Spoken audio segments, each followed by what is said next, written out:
Welcome to Tech Society, a podcast about all the facets of technology and society.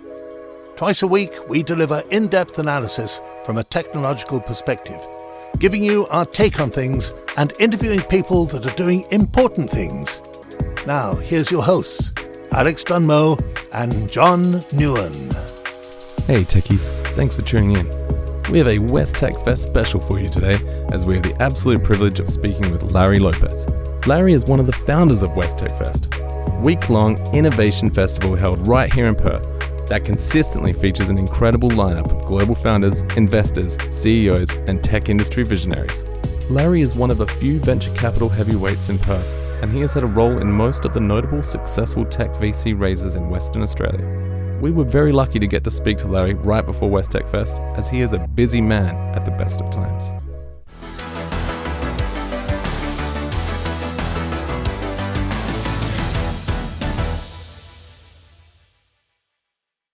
Yeah, so I'm Larry Lopez. I am a partner here at Australian Venture Consultants. We are an advisory firm that most of our business is related to providing advice to corporates, but a good part in our roots are in working with early stage companies. My background, I grew up in what came to be known as Silicon Valley and started in international banking, and then probably when I was in my late 20s, moved back to Silicon Valley and focused on providing finance and to technology companies. Great. So I guess the question you probably hear a lot of is, how did you end up in Perth? The way everybody does. I married a woman from Perth. Of course. So we lived in Menlo Park for 20 years together, and at some point I just wanted a lifestyle change and we moved to Perth. Brilliant. I'm very happy here. That's good to hear. I think a lot of people feel a bit of an imposter syndrome when it comes to Perth. It's a small town in a big world. And we're really far away from it. So. Yeah, exactly. Do you feel that distance though? Surely in Silicon Valley you felt like that's where big world-changing things were happening. Is there like a sleepy town? Yeah, do you feel like a separation anxiety from that? I probably did initially. I think it was more about the people. So that it wasn't so much the companies. I mean, obviously you don't have the same volume here and you don't have the same market. But what I found when I got here was I was used to dealing with people that were very sophisticated in terms of building startups. And I'm not talking just the founders, but a lot of the trusted advisors, et cetera. And then I got here and there were just a lot of people, and there still are, that really are doing the companies more harm than good. But the founders don't know that. Yeah. And in Silicon Valley, I'm not saying that doesn't happen, but it sort of sorts itself out. More eyes on them. And plus, I think people are a little bit less reliant on advisors and trusted advisors and paid consultants there, because they can build a team. Yeah, exactly. I actually call them startup vampires. There's a lot around. Yeah. But there's also some great people, so you gotta, I mean, there are some people that have enabled some great companies and that weren't founders that came in and helped. So it's not all the advisors are bad, but there are some you just say, wow, I can't believe they have as much traction as they do. Do you think the average entrepreneur even needs advisors or should have? At what point is it the right time? Yeah. I think they do. I think most founders don't. They're not fully rounded, as an individual. The one thing I have learned over time is the most successful founder teams are broad. So it's not just a single founder. And if it is, that single founder actually brings on co-founders pretty quickly. Yeah. And usually when I see a company that's progressed through at least through the first or second cycle of development, if they've still had a sole founder, that's a warning sign to me for around a lot of different issues.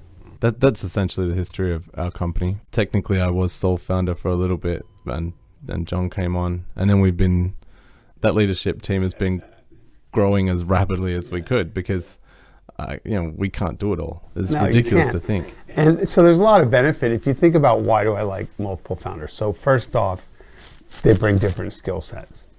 Second off, diversity always produces better outcomes. But lastly, 3 people or more, they challenge each other. 2 people, sometimes they get sideways and it's hard to get reconciled. But when you have 3, it's not necessarily 2 against 1, but maybe the third person comes in and says, gee, I think you both have really good ideas, but I'm seeing there's a middle road here that we could pursue. What about West Tech Fest? I believe you're one of the co-founders of West Tech Fest. So West Tech Fest goes way back, and I was sitting with a gentleman who's gone on to the great beyond, but he was talking about the isolation of Perth, which you had brought up earlier, and how far we are away, and not just from global markets, but also global capital markets, et cetera. And so we were talking about it, and we said, well, what can we do that would enable the Perth tech community to get more exposure?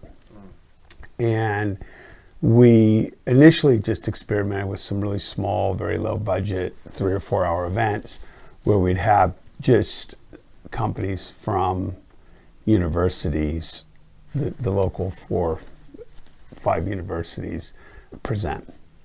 And the idea was that if we had them all here on one day, then we would go and try and use our networks to bring people back to Perth, so these companies would get global exposure. That continued to grow over time. For some reason, some of the universities didn't see the value in it, and so they just cut back their support. Now, probably that was they just didn't have enough deal flow.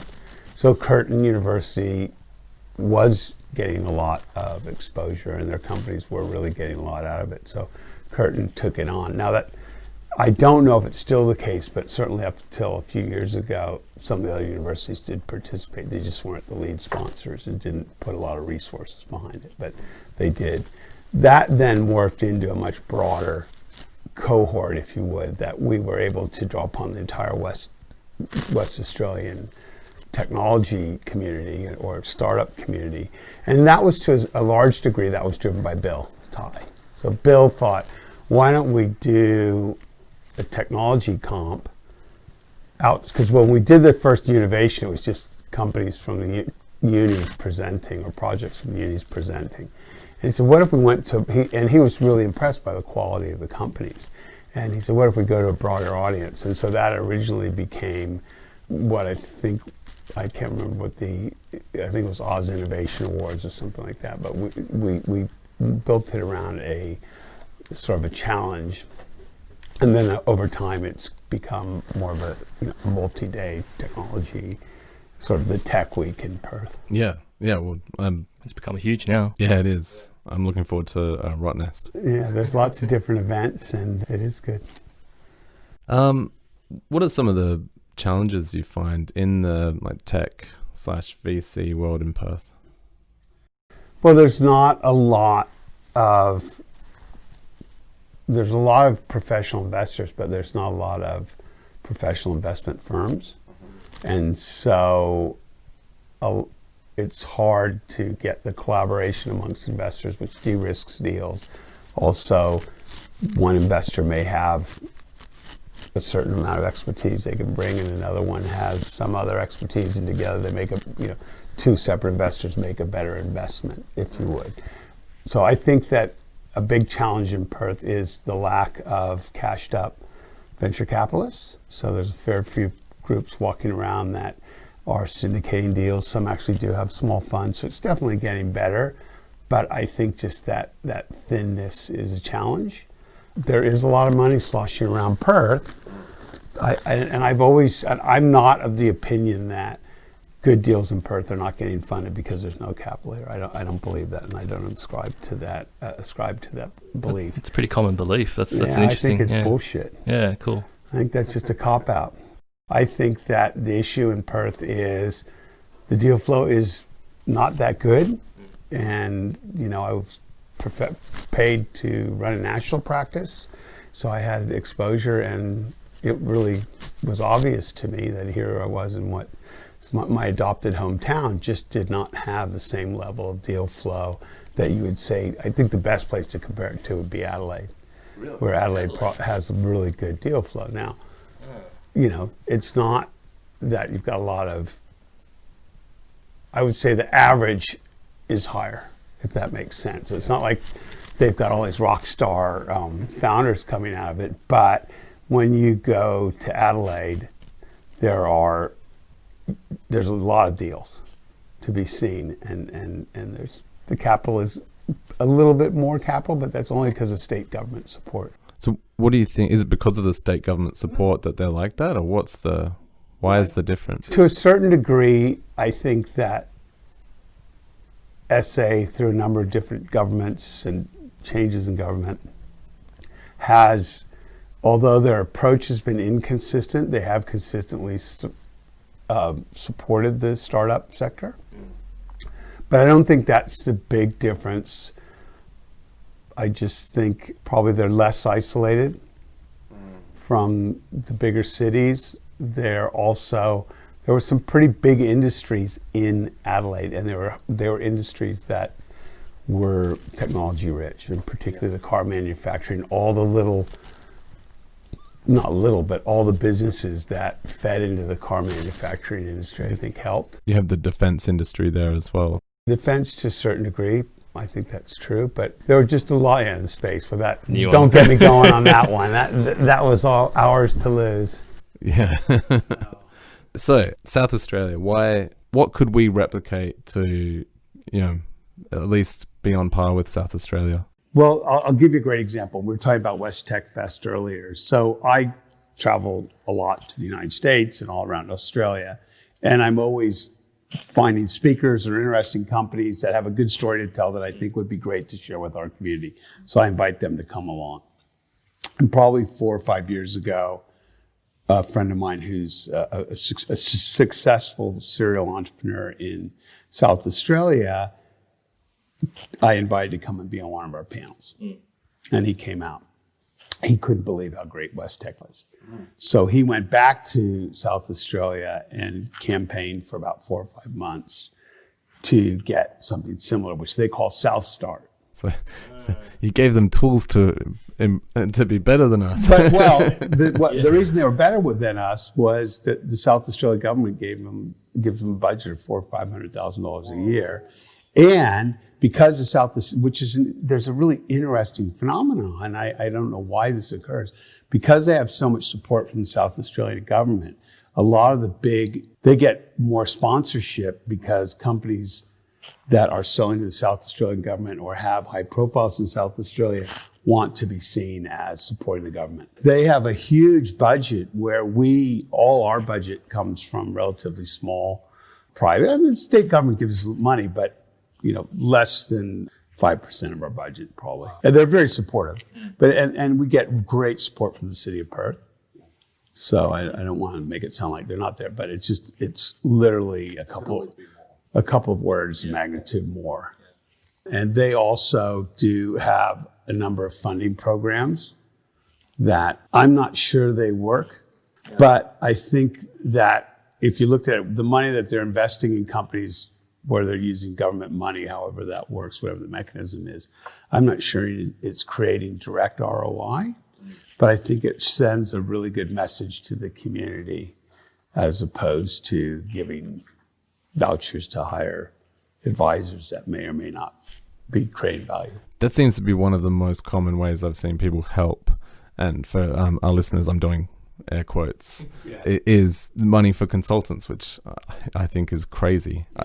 I'd rather hire staff than hire a consultant. The other thing is, I think, and people disagree with me on this, but I think that companies, particularly startups, the more they get around advisors, the more time they spend in incubators and accelerators, the more time they focus on the wrong things. They should only be focused on one goddamn thing, and that's getting revenue in the door. Yeah. And all that, now there's a lot to revenue. You've got to have a good product, you've got to have a good technology development roadmap. If you're a technology-based company, whatever the case is, it's not just about selling, but all the things that add up to selling, where most of the startups I look at, it's not just in Western Australia, but certainly in Australia, are very focused. So here's our market size and they just overanalyze how the market works and the structure of the market, as opposed to experimenting, iterating, selling. Because, and another thing I tell companies, whether I'm in Menlo Park, California, or East Perth, Western Australia, most companies do not get funded, like a super high percentage. Yeah. And maybe in the Valley, it's 99%, and in Perth, it's 99.9%. Yeah. But it's still a really small percentage. And so the only way to change that is by bringing in revenue and funding yourself, the proverbial bootstrapping. Even when you consider how many are actually funded, a lot of them are underfunded anyway. So you might get 50. Like it's not the kind I agree with funding that, they're I looking think for. That companies are way too focused on trying to create a slick pitch. Yeah. And plus, the other thing we noticed, and it took me a while to figure this out, and one of my colleagues pointed out to me in Canberra, said, we've created over the last 3 years, these companies that can really pitch, but they're still not getting any revenue. Yeah. And so I think, focus, and what I like about that process of learning to pitch is learning to craft your story. And I guess there's a lot of people who think you can get reasonably funded being pre-revenue, but that's unlikely, right? Yes. I mean, companies get funded pre-revenue all the time. Don't get me wrong. But most companies don't get funded. So, you're talking about a percentage of really small, if you say 97% or whatever the number is of the companies that don't get that want funding don't get funded, and then what percent were pre-revenue. There are a lot of companies that get funded pre-revenue, but in terms of the wider amount of companies, they're not getting funded. And I think you have a much better chance of getting funded if you've got that customer validation. Not so many companies aren't looking and say, we want you to see you get some revenue because they want you to be cash flow positive. They want to know that the market, there's validation. And so when you're an investor or another customer, whatever it may be, people want some forms of validation that they can attach to the company, whether it's being able to attract a really good team, because people that are smarter than the investor or whoever the customer have joined the team because they believe in the product, or you've been able to raise money, or there's lots of different things that show validation, but nothing is better validation than customer validation. That's cool. So I actually have a question on that. So post-revenue is the target. It seems like this is the goal that all startups should aspire towards. Does that mean, because you said that the leadership team needs to be diverse, but a huge struggle that a lot of startups have is finding technical capability in Perth, like just devs that can build stuff. Is that something that, because a lot of them would just offshore it, outsource it? Yeah, that's a huge mistake. But look, I think sometimes you have to take some risks. You're not always going to find the perfect developer on paper or when you're interviewing, but then they might turn out to be one of those, coders who's an order of magnitude or 10 times better than average. Because, some people just they can think in code and they just convince, it's how fast can they transfer that code, back into the ether from their brain. So I don't think that's that big an issue. And I think that companies need to control their own development. I think outsourcing is a huge mistake, and it will eventually catch up to you at some, there was one company we looked at, and they had a fair amount of traction, and someone wanted to acquire them. And we were hired by the acquirer to do the due diligence, and we went back and said, well, they haven't written any of the code themselves. They had millions of lines of code. It's all been done in China, and not just by one development house. Right. And I said, so if they can't find a bug or something, or even if they find it, they don't know who to go to. Yeah. And so even if they own the source code and had it's not good enough. Doesn't matter. You want to have, most investors want to develop in-house, want to invest in in-house developed code, or at least architected, and that the CTO and has a team around them. That most of it is, they might be saying out little bits and pieces to Estonia or something like that. And so they should at least have an in-housing strategy at some point. Or roadmap to bring it in. They got a lot more than that. Yep. I think it's crazy. Very few companies that outsource all their technology development, particularly in software, are successful. Think about it. I can't think of any of the global leaders that outsource. It's such a common thing that we come across. So we run Ninja Software as well, a software business, and a lot of the work that comes through the door are startups that need to build the product, but rarely do they have the ability to build it themselves or find someone. So we help them. How many start. of those have gone on to great things? Not because, and I'm assuming that you guys are really good developers. You know what I'm I saying? like to think so, yeah. So, like, one of the big issues I always have is you have a technology company that doesn't have any technology. Yeah. They bought it in. So we've worked with many clients over the years. I think only a couple have successfully pulled it in-house. Yeah. Well, no, only a couple wanted to. It's one thing if it's a project. It's another thing if it's your core platform. If I have to hire Ninja if somebody comes to me and said, we got this great development house, they're doing all our software. I'm like, what business are you in? We're a software company.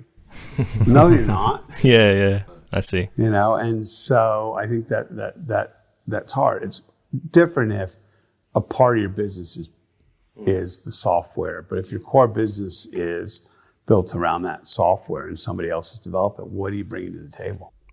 Yeah. So what you're saying is maybe they shouldn't even be going down that path until they can do it themselves. Maybe one of the things I can't tell you how many companies I look at and say, you need to go find a CTO and make them a co-founder. That's what you're missing. Oh, no, we don't. We've got, not Ninja, but we've got some software developer. I'm like, okay, well, see ya, meeting over. Wow. Right? I don't want to, that's such an important part of your business. You're not going to go find a co-founder. Well, we can't find one. Then you don't have business. Yeah. So and customers don't like it either. That's something that we try and demand on, is that there's someone technical who can understand and actually liaise with us, and we encourage the employment of a CTO. But people don't even know where to find CTOs, and we often see the CTO being a massive part of the actual problem in the business. Recent company we came across, the CTO actually stole the code and tried to leverage the ownership over that. It's probably a shitty company. Yeah. Right? I mean, so what? There's a lot of shitty companies out there with shitty CTOs and no development or whatever. It's not, but think about what are the great ones that you know about that went down that path. I'm sure there's some. I just can't think of any off the top of my head. What's your advice to them then? Well, more than just go find a CTO. How would you recommend someone do that? I mean, I think that that's a great question. I think that's part of the journey. Is that that you've got to put a good founders team together, and if you can't find a CTO or whatever you need in the team, marketing, sales, then you don't really have business. I mean, what businesses are teams, not pieces of code, lines of code. Before we continue this podcast, here's a message from our sponsor. We believe that you can create art and beauty with technology. We think big. We move quietly. We are Ninja Software.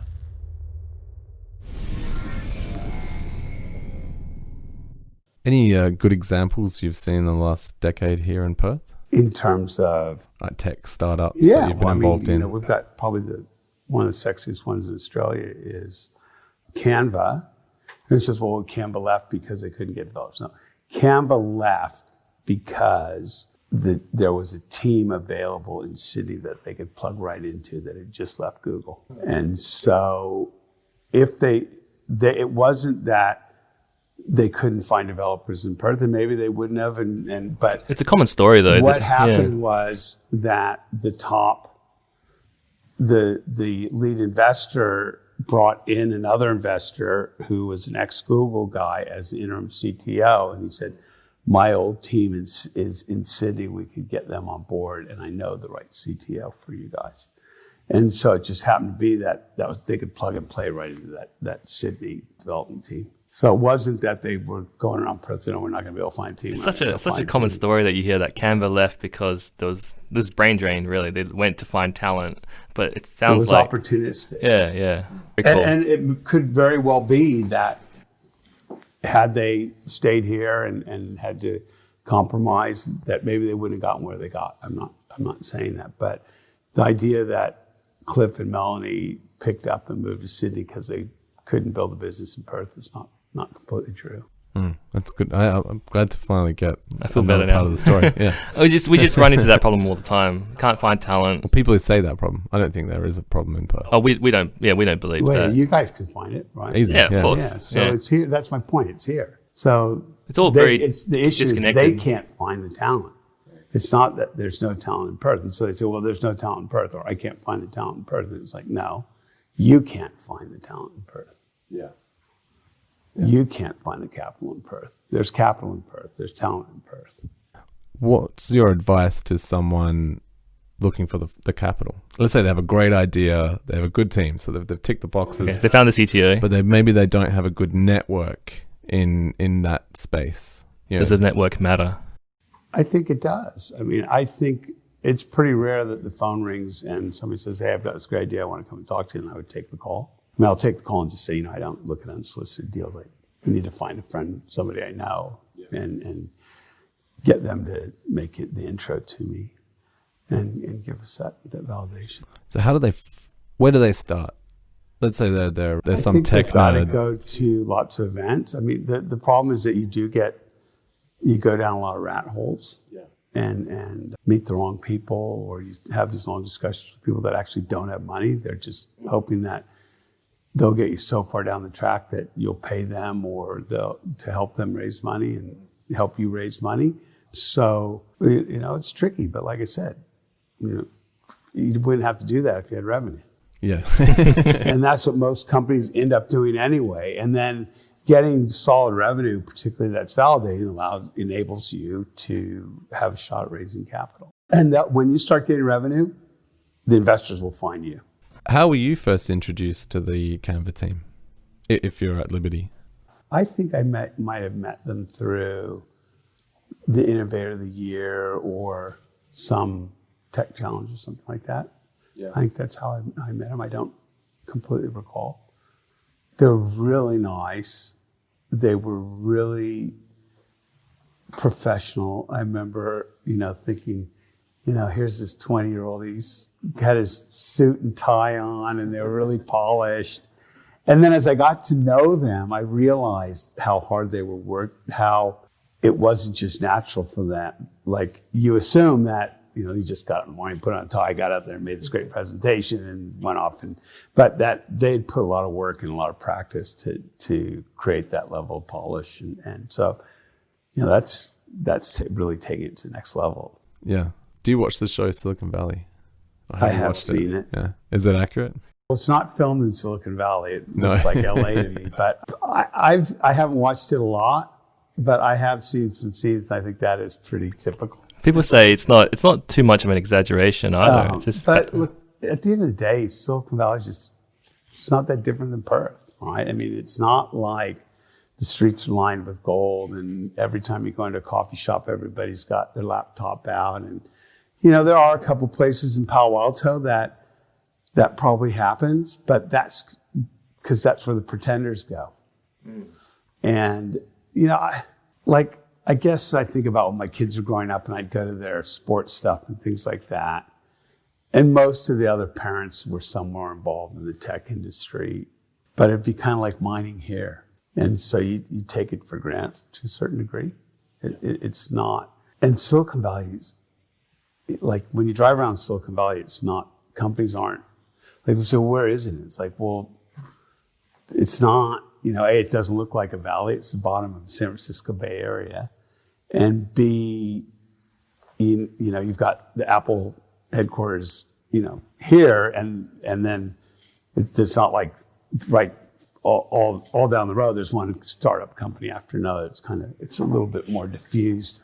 I really wanted to ask you whether you think our isolation it's obviously a negative thing we have to deal with, but do you think it's a positive thing in that can actually result in a more innovative mindset?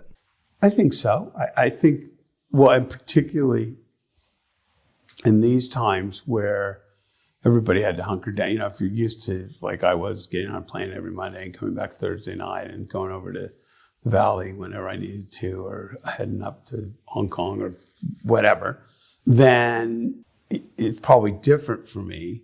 But most companies in Perth are used to being very resourceful in terms of overcoming the geographic isolation. So I think that I've never seen any stats. I can't point at anything, but I think that we were much better suited to react to the hard border closures. We always end our interviews with one question. It's a whimsical question. Yeah. So as an American, I assume you're very familiar with wrestling. The wrestlers all have their fight song, right? Their intro song. You know, they come out, the lights go down, their song starts. What's your intro song? What is my intro? I know what it is. I'm just trying to think. I can't remember the name of it. This is definitely a gotcha question, so I apologize for that. No, that's all right. I know exactly. I'm just having a brain cramp, so give me a second to remember. It's an Iggy Pop song. So my theme song, if I were the professional wrestler, my theme song would be Search and Destroy by Iggy Pop. Beautiful. Thank you. That's excellent. Thanks so much. You've made it to the end of another episode of Tech Society. Thanks for listening. I hope you're enjoying West Tech Fest, which is ongoing this week. And if you're at the Rottnest event on Friday, I will be there, so come say hello. And on this day in tech history, December 2, 1991, Apple released version 1 of QuickTime, a multimedia extension for playing color video. QuickTime transformed the capabilities of personal computers. Before QuickTime, only specialized computers could play color video. That is crazy. QuickTime allowed anyone with a personal computer to do so, and it changed the history of computing and the internet. That is it for John and I. Make sure you head over to the website, sign up to the newsletter, check out some of our old episodes, and just have a good time. Have a great week, everyone.